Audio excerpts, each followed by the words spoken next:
جب جانے والا.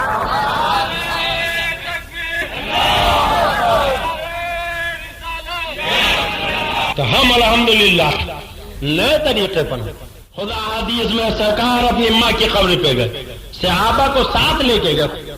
شہدائے احد کی قبروں پر ہر سال سرکار جاتے تھے, اپنے صحابہ کو لے کے جاتے تھے اور ایک تاریخ متعین پہ جاتے. گویا حدیث نے بتایا وقت معین پہ جانا یہ نبی کے سنت, اجتماعی طور سے جانا نبی کے سنت, حاضری دینا نبی کے سنت. ہم کوئی نیا طریقہ نہیں اپناتے ہیں, ہم تو نبی کے طریقے پر ہیں, نبی کے صحابہ کے طریقے پر. نبی مالک کو مختار ہے. بولو نبی, زور سے بولو نبی. اگر اجازت دیجیے ایک بڑی پیاری حدیث یاد آئی.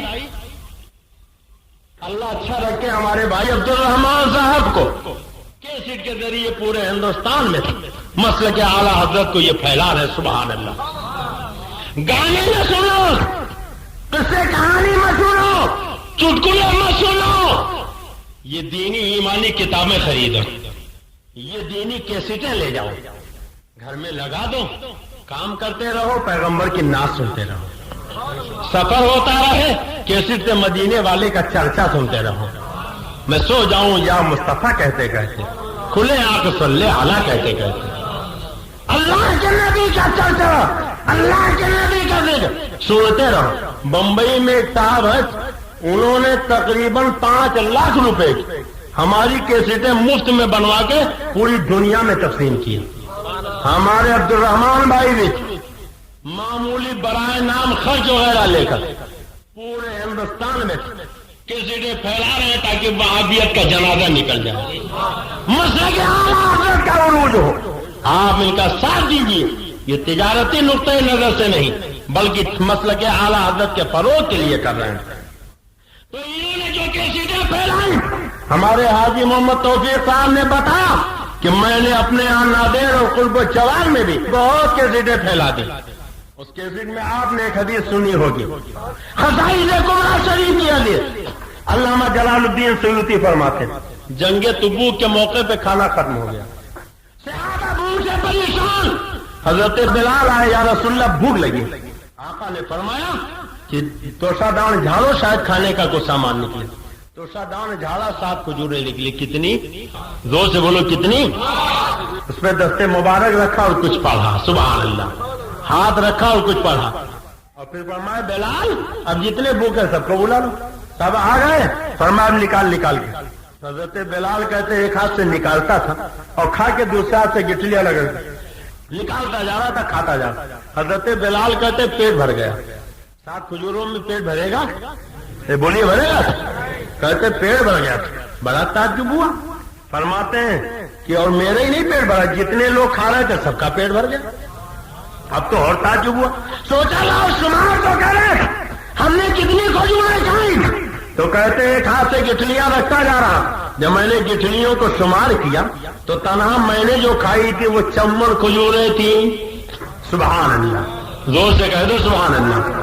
حضرت بلال نے کتنی کھائی اور لوگ منہ دیکھ رہے. ارے صحابی کی طرح تو کوئی غوث قطب بھی نہیں ہو سکتا, مگر ہمارے صفدر بھائی کی طرح رہے ہوں تو 54 سے آگے 60-70 کھایا ہوگا. میری طرح رہے ہوں تو 150 سے تو کم نہ کھایا ہوگا. سب نے کھایا, سب کے پیٹ رہ گئے. حضرت بلال کہتے ہیں اب تو بڑا تعجب ہو کہ 7 میں سے 54 میں نے کھایا, میرے سارے ساتھیوں نے کھایا. کہتے ہیں میں سوچنے لگا اگر سرکار ہاتھ ہٹا دیتے میں دیکھتا بچی کے دیکھ,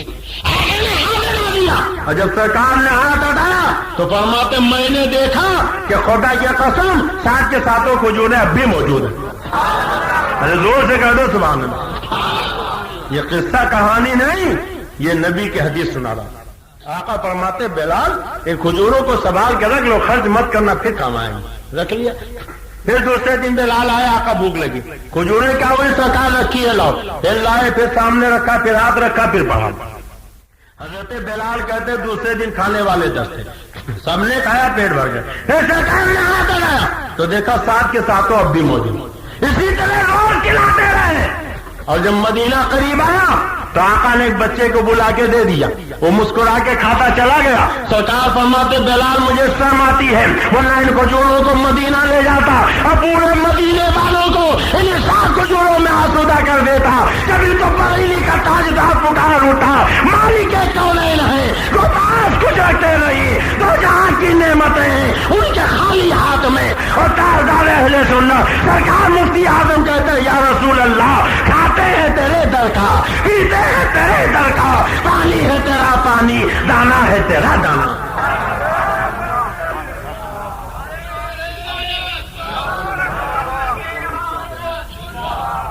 تو نبی مالک بھی ہے مختار بھی ہے، بولو نبی مالک بھی ہے مختار بھی ہے۔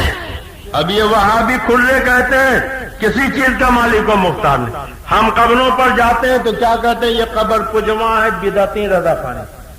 اب خالی آخری بات، یہ کتاب کا نام ہے ارواح ثلاثہ۔ کیا نام ہے اس کتاب کا؟ صفحہ 339۔ کہتے ہیں ایک مرتبہ نانوتا میں جاڑا بخار کی کثرت ہو گئی۔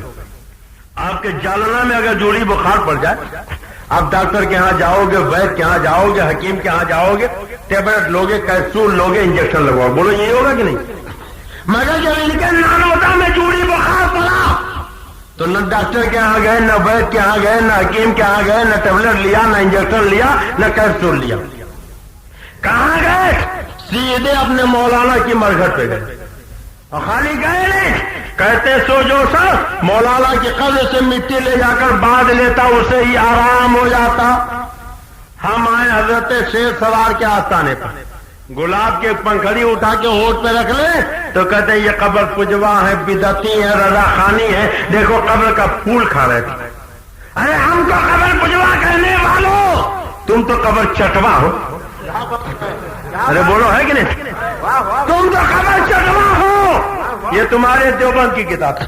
کہتے ہیں جو مولانا کے مرگٹ کی مٹی اٹھا کے باندھ لے اسے آرام ہو جائے۔ بس اس کثرت سے مٹی لے گئے کہ جب بھی قبر پہ مٹی ڈلواؤں تب ہی ختم۔ صبح ڈلوایا دوپہر میں ختم، دوپہر میں ڈلوایا شام میں ختم، شام میں ڈلوایا رات میں ختم۔ کئی مرتبہ ڈال چکا تو پریشان ہو کر ایک دفعہ مولانا کی قبر پر جا کر کہا، کہاں جا کے کہا، ہم حضرت شیر سوار کے قبر پہ آ کے کچھ کہیں، حضرت خواجہ غریب نواز کے قبر پہ جا کے کچھ کہیں تو کہتے یہ قبر پجوا ہے، بدعتی ہے، رضا خانی ہے، اللہ کے بجائے قبر پہ کہہ رہے۔ اور یہ توحید کے ٹھیکیدار اپنے ملا کے مرگھٹ پہ جا کے کہہ رہے، قبر پہ جا کے کہا۔ کیا کہا؟ دیکھو کہتے ہیں کہ ہماری مصیبت ہو گئی، آپ کی کرامت ہو گئی، کھری کھری سنا رہے۔ اب دیکھو کہتے ہیں یاد رکھو اگر آپ کے کوئی اچھا ہوا تو مٹی نہ ڈالیں گے، ایسے ہی پڑے رہیو، لوگ جوتا پہنے تمہارے اوپر ایسے ہی چلیں گے۔ آگے لکھتے ہیں بس اسی دن سے پھر کسی کو آرام نہ ہوا، جیسے صورت آرام کی ہوئی تھی ویسے ہی یہ صورت ہوئی کہ اب آرام نہیں ہوتا، پھر لوگوں نے مٹی لے جانا بند کر دیا۔ کیا سمجھے؟ پتا چلا اپنے ملا کی بات آئی تو اختیار والا بھی مانا، صاحب تصرف بھی مانا، قبر میں زندہ بھی مانا، سننے والا بھی مانا، غیرتا بھی مانا، اپنے ملا کی مرگھٹ پہ بھی گئے۔ ہمیں کہنے دو، جاتے تم بھی ہو جاتے ہم بھی ہیں، مانتے تم بھی ہو مانتے ہم بھی ہیں، فرق یہ ہے اللہ والوں کے ہاں جاتے تھے اور وہابیوں دیوبندی ملاؤں کے ہاں تم جاتے ہیں۔ تو وہابی ملاؤں کی محبت تمہیں مبارک، اللہ والوں کی محبت ہمیں مبارک۔ قرآن کہتا ہے وَمِنَ النَّاسِ مَن يَقُولُ آمَنَّا بِاللَّهِ وَبِالْيَوْمِ الْآخِرِ وَمَا هُمْ بِمُؤْمِنِينَ۔ کچھ لوگ لا الہ الا اللہ بھی پڑھتے ہیں، قیامت پر ایمان لانے کا دعویٰ بھی کرتے ہیں، وَمَا هُمْ بِمُؤْمِنِينَ، مگر یہ مومن نہیں۔ اے جالنا اور مراٹھ والا کے سنی مسلمانوں، بولو بات سمجھ میں آ گئی؟ سمجھ میں آ گئی؟ اب آخر میں آپ سے پوچھتا ہوں، حضرت شیر سوار کو گواہ بنا کے، غوث و خواجہ کو گواہ بنا کے، مدینے والے آقا کو گواہ بنا کے اب یہ وعدہ کرو کہ نبی کے ان خطاؤں اور وہابیوں دیوبندیوں سے کوئی تعلق نہیں رکھو گے۔ بولو تعلق رکھو گے؟ ان سے رشتہ ناتا قائم کرو گے؟ ان سے سلام کلام کرو گے؟ ان کے پیچھے نماز پڑھو گے؟ ان کی نماز جنازہ پڑھو گے؟ قرآن کہتا لا تصلی علی احد